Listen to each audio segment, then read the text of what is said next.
পাগলটা অনেক দিন ধরে আসছে, আজকে 17 দিন ধরে আসছে। কোন জায়গা থেকে যে আসছে, এই পাগলটা কোনো অন্যায় করে না, কোনো কিচ্ছু করে না।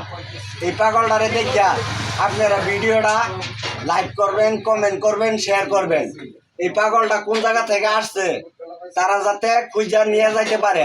আপনারা বেশি বেশি করে লাইক করবেন, কমেন্ট করবেন, শেয়ার করবেন, এটা আপনাদের কাছে অনুরোধ। এর তুলনা লাগবো এই দোকানের সামনে উঠালে আমি যা ফালাই পাচ্ছি না, দূরে বেলা দোকান বন্ধ করাম।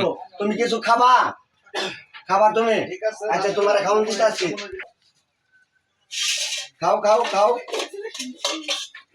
পাগলটা খুব বর্দ। একটু পানি দেন ভাই, একটু পানি দেন। না, এটি খায় নে, পরে পানি দেবো। খাও খাও খাও খাও। পাগলটা খুব ভালো। আপনারা লাইক করবেন, কমেন্ট করবেন, শেয়ার করবেন বেশি বেশি করে। এটা আপনাদের কাছে অনুরোধ, কারণ এই পাগলটারে যাতে